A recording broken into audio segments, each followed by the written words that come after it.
Namaskar and welcome to Express News with me, Deepika, your window to quick and crisp 100 news and updates from the country and the world. Let's begin.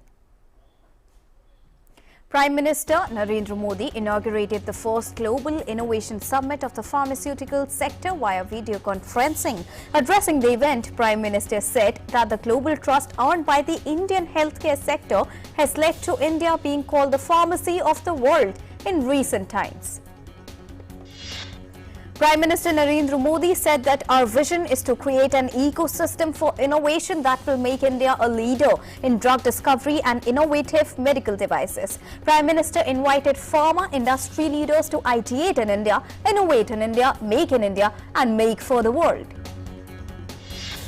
Earlier in the day, Prime Minister Narendra Modi addressed the conference on creating synergies for seamless credit flow and economic growth. Prime Minister listed out steps to strengthen the banking system. The Prime Minister said that banking sector in the country is now in a very strong position due to reform in banking sector done last 6 to 7 years.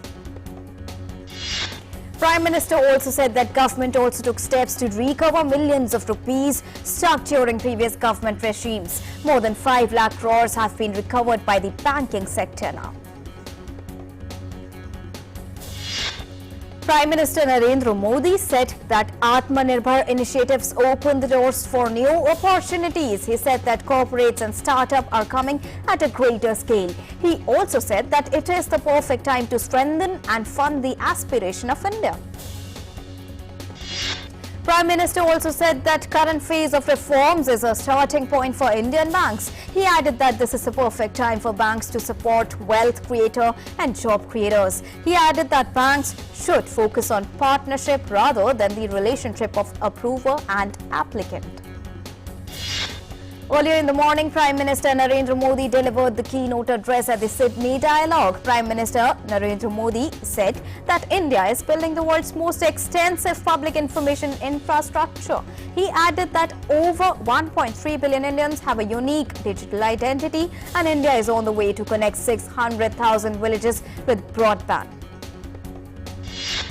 Speaking about the second major transition which India is witnessing, Prime Minister Narendra Modi said India is transforming the lives of the people by using digital technology for governance, inclusion, empowerment, connectivity, delivery of benefits as well as welfare.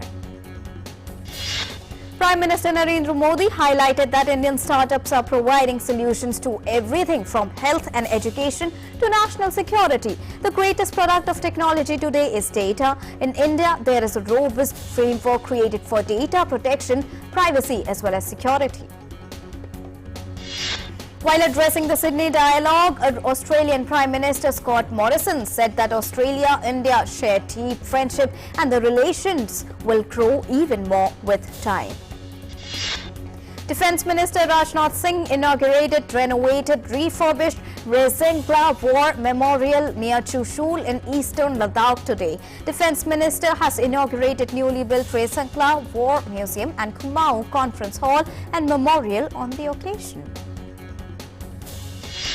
Raksha Mantri Rajnath Singh paid homage at the revamped memorial of the fallen heroes of the war in REZANG Theatre during the 1962 Sino-Indian conflict. In his address, Rajnath Singh said that the courage and sacrifice of the Charlie Company will always inspire future generations, describing the REZANG Memorial as an epitome of the passion, determination and fearless spirit of the brave hearts of the country. He said India is no more a weak country and it has emerged a strong nation now under the leadership of Prime Minister Narendra Modi. Union Minister of Information and Broadcasting Anurag Singh Thakur addressed the 82nd All India Presiding Officers Conference in Shimla. Lok Sabha Speaker Om Birla, Governor of Himachal Pradesh Rajendra Vishwanath Arlekar, Deputy Chairman of the Rajya Sabha Harivansh Narayan Singh were also present. Lok Sabha Speaker Om Birla addressed the 82nd All India Presiding Officers Conference in Shimla. All India Presiding Officers Conference is celebrating its 100th year in the year 2021. Om Birla said that a pledge has been taken in the conference to run a mass awareness campaign to serve the people from Panchayat to Parliament on the occasion of 100th year of Presiding Officers Conference. The All India Presiding Officers Conference passed a resolution stating there should be no disruption during the presidential address and the motion of thanks on it.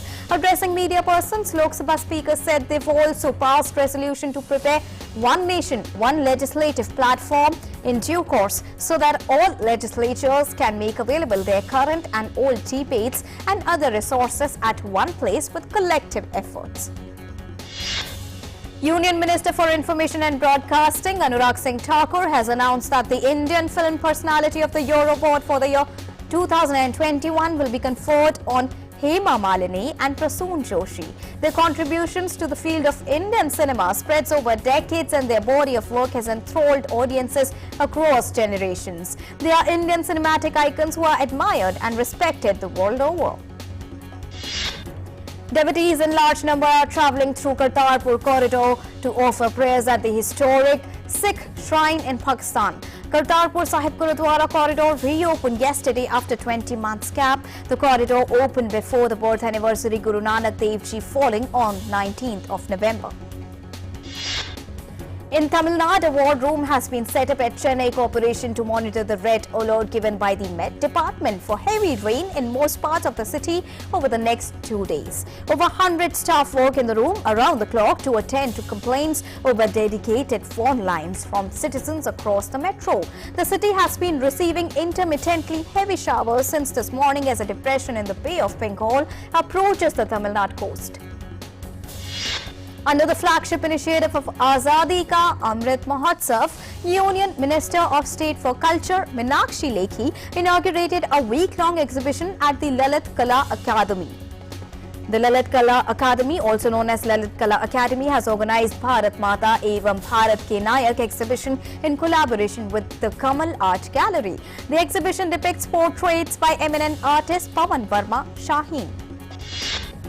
Sensex tanks 372.32 points to end at 59,636. Nifty declines 133.85 points to 17,764.80. In new listings, shares of PAYTM plummeted as much as 26% on its debut on the domestic stock exchanges, valuing the company at around 1.11 trillion rupees. PAYTM share stood at 1,586 rupees in afternoon trade against its offer price of 2,150 rupees per share.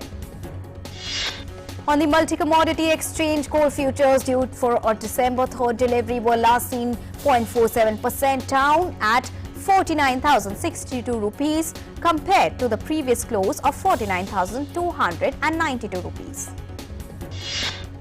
Silver futures due for a December 3 delivery were last seen 0.50% lower at 66,290 rupees against the previous close of 66,625 rupees.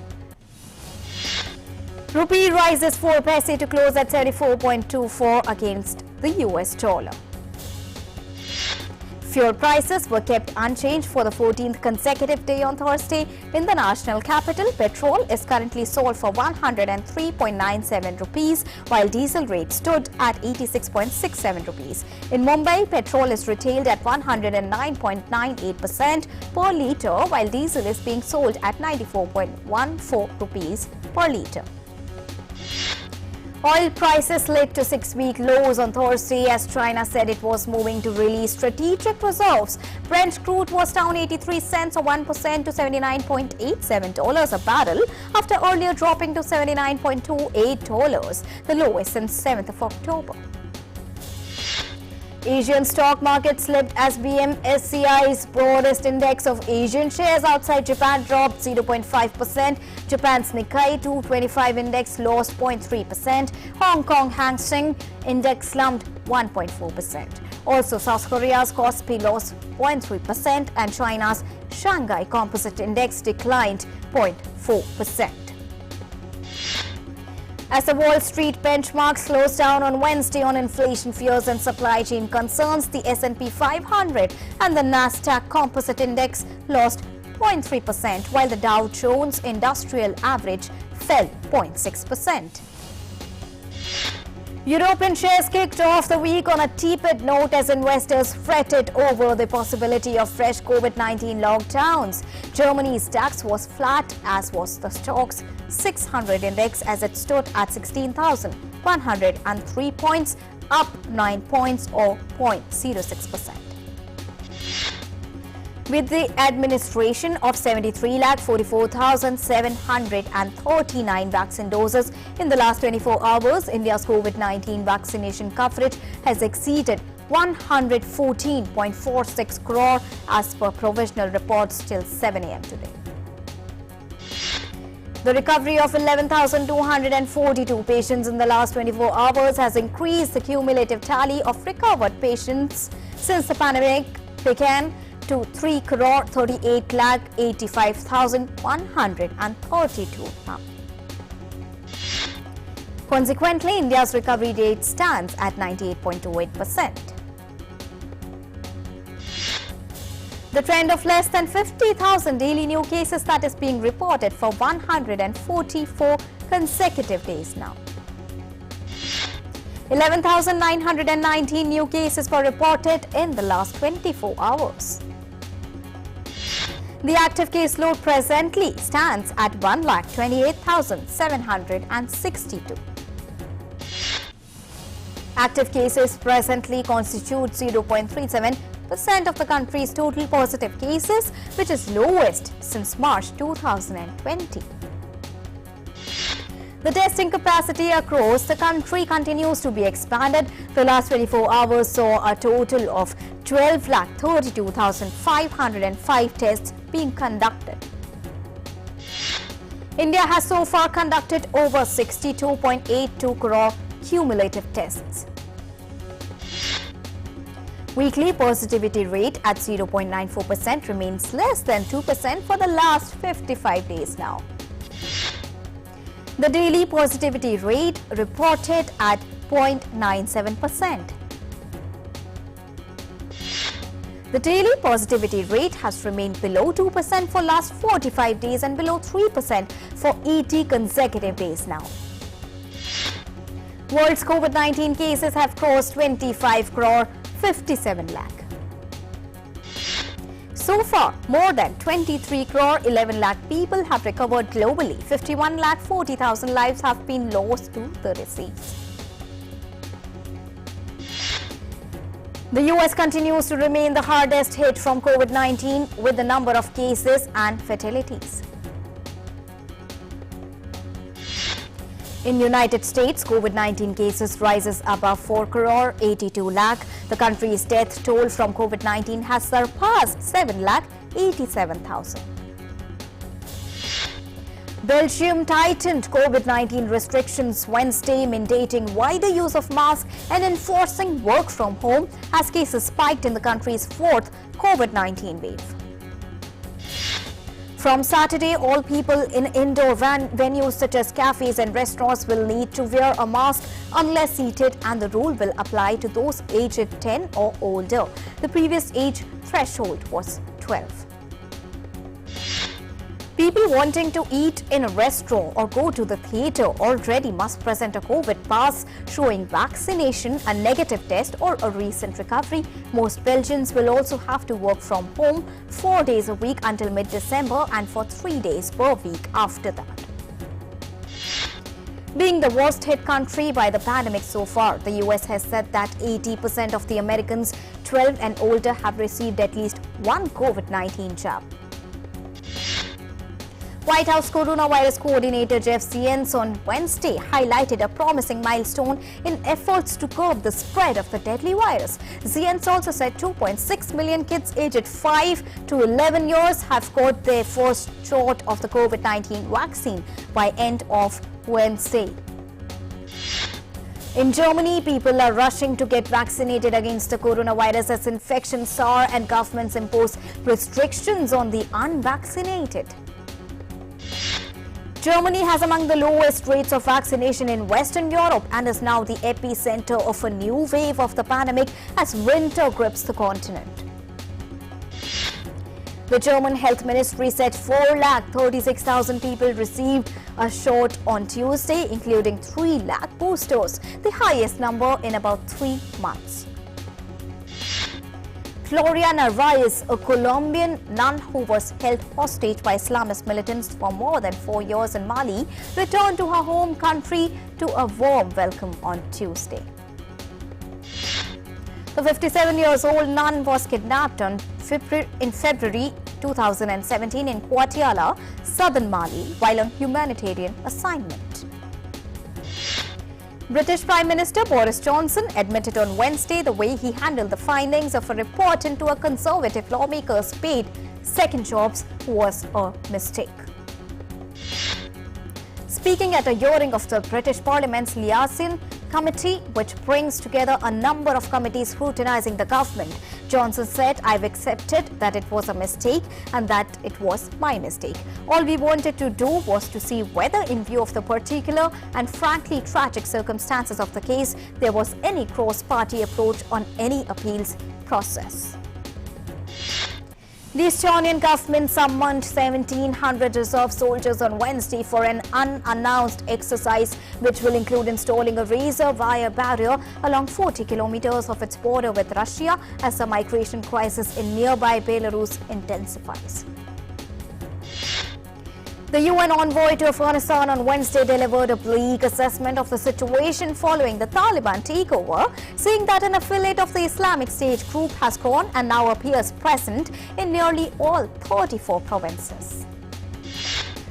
A federal judge on Wednesday sentenced the U.S. Capitol writer known as the Quanon Shaman for his horned headdress to 41 months in prison for his role in the deadly January 6 attack by followers of then-President Donald Trump. Prosecutors had asked U.S. District Judge Royce Lamberth to impose a longer 51-month sentence on Jacob Chansley, who pleaded guilty in September to obstructing an official proceeding when he and thousands of others stormed the building to try to stop Congress from certifying President Joe Biden's election. Belarus has said temporary shelter has been provided for about 1,000 migrants who had been camping on its border with Poland trying to get into the EU.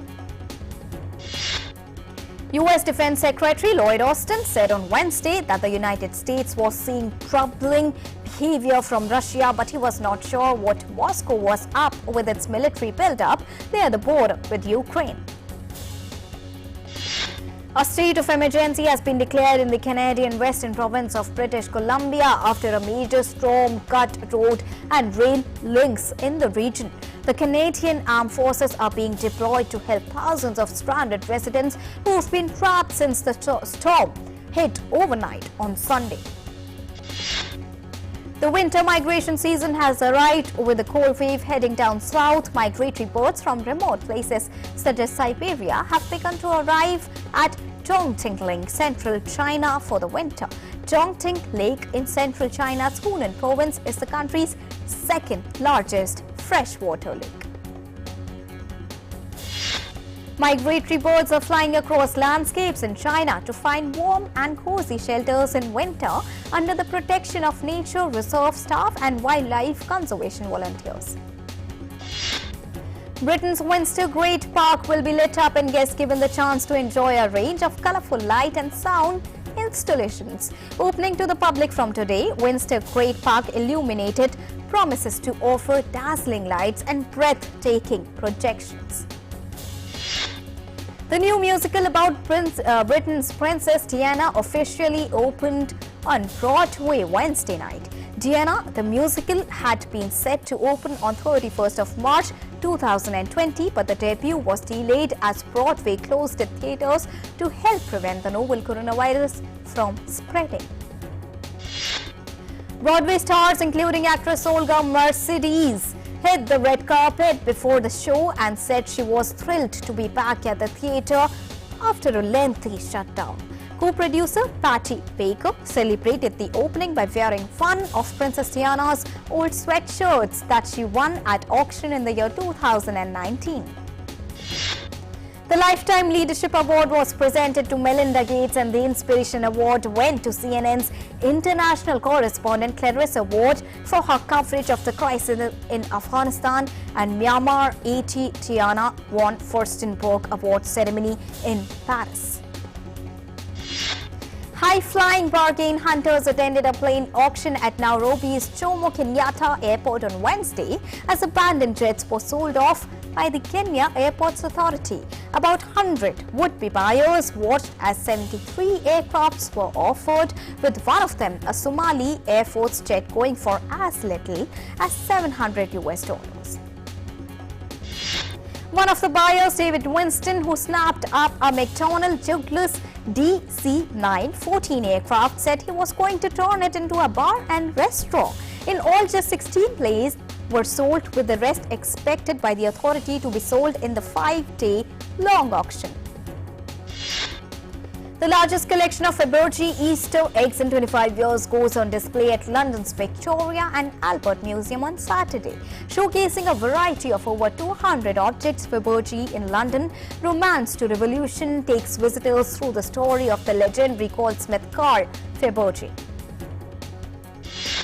The reigning Miss Universe Andrea Metza of Mexico toured Jerusalem's Old City on Wednesday in preparation for Israel hosting the Miss Universe 2021 pageant next month. Metza visited Christianity's most sacred church, the Holy Sepulchre, and Judaism's holiest prayer site, the Western Wall. A platform for discovering new facets of cinematography, KARTARPUR, has concluded in Turkey. Uzbekistan took a worthy position among the participating countries, showing the public its original work. The KARTARPUR Film Festival has become a platform for the exchange of experience. As a gradual return to normal life in phases, South Korean colleges resumed to host in-person festivals for the first time in 2 years of pandemic. Students say that it feels safe to hold the festival in accordance with the disease control measures. Japan hosted a cultural ceremony dedicated to the completion of the reconstruction of the Great Gate of Mito Palace, built in the 12th century. In honor of the holiday, the dance ensemble BHARAT performed national dances. Delivery delays, labor shortage, declining consumption are some of the difficulties flour exporters have faced due to the COVID-19 pandemic. To address this, a number of solutions have been implemented. Despite this, flour retailers are still buying to maintain the exports in balance. The Shenzhou 13 astronauts are in good physical and mental condition after a 1-month stay in China's space station as they continue to conduct experiments and participate in scientific activities on the space station. Indian archer Jyoti Surekha Vennam has clinched the gold medal in women's individual compound at the ongoing Asian Archery Championships. She defeated South Korea's Oh Yoo-hyun by 146-145 in the finals. In another event, Abhishek Verma won the silver medals in men's individual compound event. The Indian compound archers Jyoti Surekha Vennam and Rishabh Yadav have combined to win the silver medal in the mixed compound earlier in the day. PV Sindhu reached the women's singles quarterfinals of the 2021 Indonesia Masters badminton tournament, beating Spain's Clara in 3 games. Shuttler Kidambi Srikanth started his campaign with a win in the Indonesia Masters badminton tournament as he beat Christoph Popov by 21-18, 15-21 and 21-16. Spain's Muguruza claimed her first WTA finals title, defeating Estonian Anett Kontaveit by 6-3, 7-5 in Guadalajara, Mexico. In tennis, world number 1 tennis player Novak Djokovic of Serbia has registered a second consecutive win in the ATP finals. Djokovic defeated Andrei Rublev of Russia by 6-3, 6-2 in straight sets. Norway's Casper Ruud fought hard to win against Britain's Cameron Norrie in the ATP finals. Ruud defeated Norrie 1-6, 6-3, 6-4 in a 3-setter match. Roger Federer is unlikely to play Wimbledon next year and has confirmed he will miss the Australian Open as he recovers from injury. Barcelona's Brazilian defender Dani Alves received a rousing reception after being presented to supporters at the Camp Nou for the second time. Harry Potter stars are reuniting with other cast members from the blockbuster film franchise for a special 20th anniversary TV retrospective. But Harry Potter author J.K. Rowling will not be present. The retrospective will see the cast return to the original Hogwarts boarding school sets. The special will be broadcast on 1st of January on streaming platform HBO Max. People in Queen Elizabeth's hometown of Windsor on Wednesday welcomed news that the British monarch had been set up on her feet. In the Spider-Man No Way Home trailer, Tom Holland's Peter Parker will be seen battling with scores of past villains from Alfred Molina's Otto Octavius to William Defoe's Green Goblin while dealing with the fallout from his true identity. After 2 years of filming in secrecy, the Wheel of Time fantasy series is set to premiere on Amazon Prime on Friday. The show is based off Robert Jordan's fantasy book with Rosamund Pike at the helm. The British actress portrays Morrison, a member of the mighty Old Women ICD organization who embarks on a perilous journey around the world with a group of young men and women. The young stars of Ghostbusters Afterlife will be released in cinemas on 19th of November. So Polo's Fashion Week Edition 52 stretched into Wednesday, featuring designs based on fashion in the popular mobile-based game Free Fire. Designer Daniel Ueda created 20 looks inspired by characters in the mobile battle royale game. The looks were produced at the Ala Garson design shop run by Fabio Sousa and Alexander Hutchkowitz. So Polar Fashion Week runs from 16th of November through 21st of November. Meghan, the wife of Prince Harry, is appearing on the Ellen DeGeneres show in her first visit to a television talk show since becoming a member of the British royal family.